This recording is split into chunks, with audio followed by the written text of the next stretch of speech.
Breaking news. Ukraine demolishes Russia's secret missile base, Kapustin Yar. A series of strikes by Ukrainian forces has damaged multiple facilities at the Kapustin Yar military testing range in Russia's Astrakhan region. This is according to updated information just released by the General Staff of the Armed Forces of Ukraine. And this site is one of Russia's most critical hubs for missile testing and launch infrastructure. It is Monday, February 9, 2026. Before we go any further, if you believe in freedom, justice, and the right of a nation to defend itself against tyranny, subscribe to Defense Reports. It's your go-to source for timely, in-depth military and defense reports. Just hit that button right now. Join me in the latest program by Defense Report for the latest in global defense news, military technology, and strategic developments. And today we're going to cover how Ukraine struck back at the very cradle of Russia's nuclear threats, the launch site of the infamous Oreshnik missile. This is a massive development. We're looking at a stack of reports here that they paint an absolutely incredible picture. We aren't just talking about a generic ammo dump near the border. No, not at all. Or a drone, scratching the paint on an oil tank. Yeah. We are talking about Kapustin Yar. The General Staff of the Armed Forces of Ukraine has confirmed it. They've successfully damaged the very infrastructure where Russia prepares its most terrifying weapons. That's right. And to really grasp the magnitude of this, you have to look at the date. It's early February 2026. The war has evolved so much. This isn't just a tactical victory. It is a massive strategic statement. The assessment that was released just yesterday, February 8th, it confirms damage to a technical facility for servicing missiles, an assembly building, and a logistics warehouse. The nuts and bolts. Exactly. The nuts and bolts of Russia's strategic missile capability. So let's unpack this mission. Yeah. We are looking at a target that's, roughly 700 kilometers away from the front line. At least, yeah. It's deep. It's not exactly next door. So why Kapustin Yar? I mean, I've heard the name, but why is this the holy grail of targets? Why does this specific spot on the map matter so much? Well, to understand that, you have to go all the way back to 1946. Kapustin Yar, or Znamensk as the closed city is called, it's essentially the Area 51 of Russia. Area 51. But with a lot more history of actually firing things, this is the cradle. It's where the Soviets captured German V-2 rockets after World War II. It's where they developed their space program. For 80 years, this has been the primary testing ground for ballistic missiles, air defense systems, basically anything that flies fast and high. You called it a closed city. That always sounds so ominous to me. Something out of a dystopian novel. It is a bit ominous, yeah. But practically speaking, a closed city, a Zeto in Russian, is a settlement with very severe travel and residency restrictions. But you can't just move there. No, you don't just move to Znamensk because you like the view. It houses the elite, the scientists, the engineers, the technical personnel who know how to put these incredibly complex weapons together. And that's why this strike is so significant. You aren't just hitting a field. You're hitting a specialized ecosystem that is very, very hard to replicate. All right, so if you disrupt that ecosystem, you disrupt the output. And specifically, this is the nest of the Oreshnik missile, isn't it? The one that's been making all the headlines. Exactly. This is the launch site. The Oreshnik, also known as the KED project, it's an intermediate-range ballistic missile.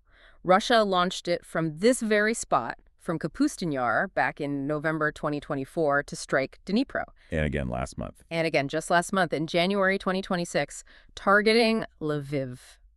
So this facility at Kapustin Yar is the bottleneck. It's where they do the pre-launch prep. They integrate the warheads, they test the motors. The damage assessment mentions Site 105. That sounds incredibly specific. What is Site 105? Site 105 is the pre-launch preparation complex. You should think of it as the final pit stop before a missile goes to the launch pad. The General Staff confirmed that a technical facility for servicing these medium-range missiles was damaged, along with that assembly building I mentioned. And a warehouse. And a hit on a logistics warehouse, yes. If you break the assembly hall, you can't launch the missile. It's that simple. And I saw in the reports that Russian personnel were actually evacuated from the site.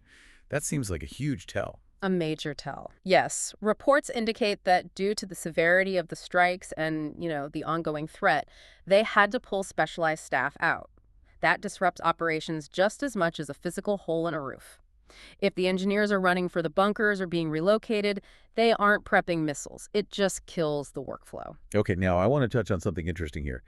The verification of this damage. We have the official statement from the Ukrainian General Staff, but I saw some back and forth in the open source intelligence community. A bit of a debate. There was, yes. And it's a classic case of the fog of war meeting satellite technology. An OSINT group Cyber. They analyzed satellite imagery and identified damage to 2 buildings at Site 105. They were pretty confident. But not everyone was convinced. Right. You have other analysts like Decker Evelith, who is very respected, who looked at high-res imagery a few days later and expressed some skepticism. He suggested that what looked like damage might have just been smoke from a nearby power plant or that the structures were still standing. So for the listener trying to figure out what's real here, who do we believe? The satellite photo or the general staff? It's so important to remember that satellite imagery, even high-res, it only shows you the roof. It doesn't show you if the sensitive electronics inside have been fried by a shockwave, Right. or if the specialized cranes you need to move a 50-ton missile have collapsed inside the building. A building can look perfectly fine from space, but be completely gutted inside. Precisely. The general staff is basing their confirmation on internal intelligence. That probably includes ground assets or signals intercepts. The fact that they released such a specific list of damaged facilities, servicing, assembly, logistics, it suggests they have much more data than just a satellite photo. And if you force an evacuation of a strategic missile base, You've achieved a major effect. Exactly. Regardless of whether the roof has a visible hole in it or not. disruption is the name of the game. Okay, let's pivot to the villain of this story, the Oreshnik missile. We've heard Putin talk about it like it's some kind of wonder weapon. Why is Russia so obsessed with this thing? The Oreshnik is fascinating because it's a weapon of psychology more than it is of tactical utility. It's derived from the RS-26 Rubez, which was a project they actually shelved years ago. It's a hypersonic ballistic missile.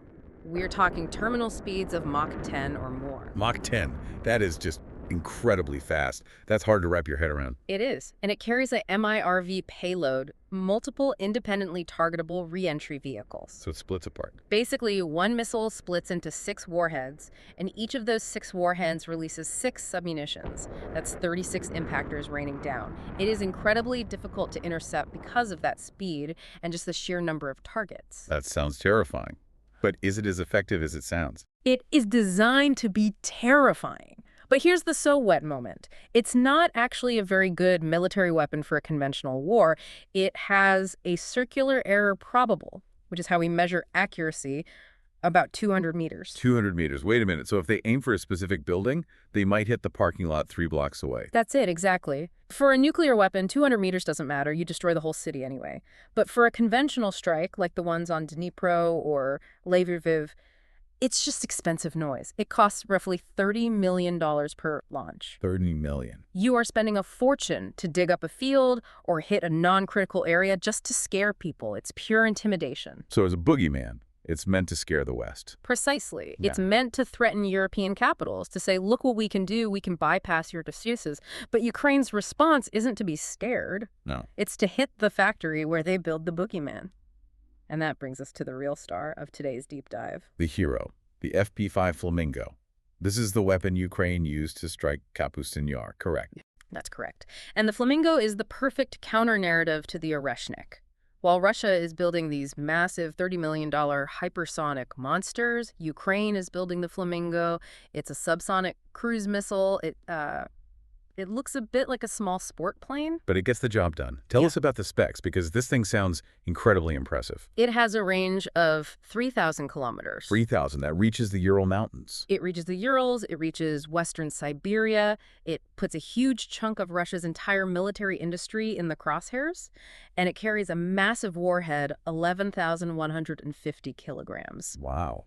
To put that in perspective, that is larger than the warhead on a U.S. Tomahawk missile. It's a bunker buster. And the cost, this is the big one. About $500,000. Wait, $500,000? That's dirt cheap for a cruise missile of that size. A Tomahawk is what, $2 million plus? How are they doing it? This is where it gets really, really interesting. It's the philosophy of affordable mass. They aren't building these things out of titanium and gold. The body is made of fiberglass. Fiberglass. Like a boat? Like a boat or a glider, which, by the way, makes it radar transparent. It's much harder for Russian air defense radars to lock onto a fiberglass object than a metal one. Of course. Metal reflects radar waves. Fiberglass just lets them pass right through, so it's naturally stealthy. That is just genius. But what about the engine? You still need a real jet engine to fly 3,000 kilometers? This is the real aha moment. They are using refurbished Ivchenko AI-25TL engines. And where do those come from? old trainer jets. Yeah. The L-39 Albatross, there are thousands of these engines sitting in stockpiles or in old aircraft graveyards all across post-Soviet countries, Africa, Asia. A company called Firepoint is sourcing these engines, refurbishing them just enough to last for a 3 or 4 hour one-way flight, and slapping them into these missiles. That is ingenious. It's recycling for strategic strikes. It is, and because they're using existing engines and cheap materials, they can mass produce them. Firepoint is aiming for 200 units a month. Who are these Firepoint guys? They don't sound like your typical defense contractors. They aren't. The founders have backgrounds in, believe it or not, civilian construction and game design. Game design, like video games. Yes. And that matters because they approach problems differently. They aren't bogged down by 50 years of bureaucratic military thinking. They see a problem. We need to hit targets 3,000 kilometers away cheaply, and they solve it with fiberglass and old jet engines. It's asymmetric warfare at its finest. Completely. Russia launches one $30 million Oreshnik. Ukraine can launch 60 $500,000 Flamingos for the same price. And the Flamingos are actually hitting the infrastructure that supports the Oreshnik. It really highlights the difference in philosophy, doesn't it? Russia's going for the Wunderwaffe, the single wonder weapon, Right. while Ukraine is going for volume and efficiency. It's almost like Silicon Valley startup culture meeting the battlefield. It really is. And survivability is key here. Because that fiberglass body is so hard to spot, Russian air defense is having an absolute nightmare trying to stop them. They're having to pull their Panzer and S-400 systems back from the front lines just to protect these deep rear areas, which then opens up gaps elsewhere. Which leads us perfectly into the bigger picture. It's February 2026.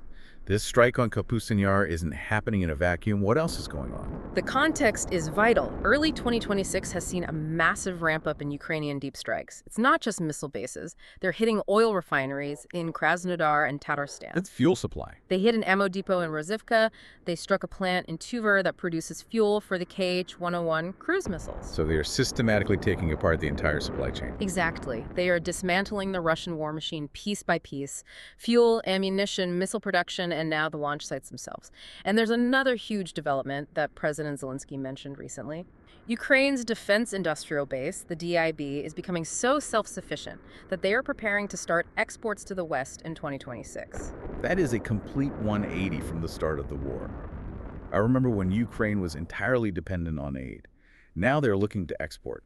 It shows the maturity of their industry. I mean, systems like the Flamingo are proven in combat. European nations are looking at this and saying, we need that capability. Cheap, long-range mass. It's a game changer. It's a game changer for European defense, not just Ukraine. Imagine NATO countries lining up to buy Ukrainian tech because it's cost-effective and it just works. Meanwhile, what's Russia doing, beside launching the occasional Oreshnik? Well, they're relying heavily on what we call cognitive warfare. Fakes. Disinformation. For example, recently the Russian Ministry of Defense claimed they seized a village called Sidorivka in the Sumy region, trying to make it look like they're opening a new front. Is there any truth to that? Zero evidence suggests it's real. It's a phantom victory. They create these fake border incursions to try and panic the West, to make it look like the Ukrainian front is collapsing. Yeah. They want to force a negotiation by creating an illusion of momentum. So Russia is fighting a war of illusions while Ukraine is blowing up actual physical infrastructure. That's the contrast right there. Russia uses noise, expensive missiles that miss, fake news about captured villages. Ukraine uses precision strikes on the physical capabilities that allow Russia to fight. And hitting Kapustin Yar proves that the Russian rear is no longer safe. There is no sanctuary. If you can hit the launch site of their most advanced missile 700 kilometers deep, you can hit anything. It feels like a turning point. We've moved from Ukraine just trying to survive the bombardment to Ukraine actively dismantling the very architecture of that bombardment. Absolutely. When you damage the assembly hall at Kapustin Yar, you aren't just destroying a building. You are buying time. You're delaying the next Oreshnik launch. You're forcing Russia to spend billions on new bunkers instead of tanks. It imposes a cost that Russia, frankly, is struggling to afford right now.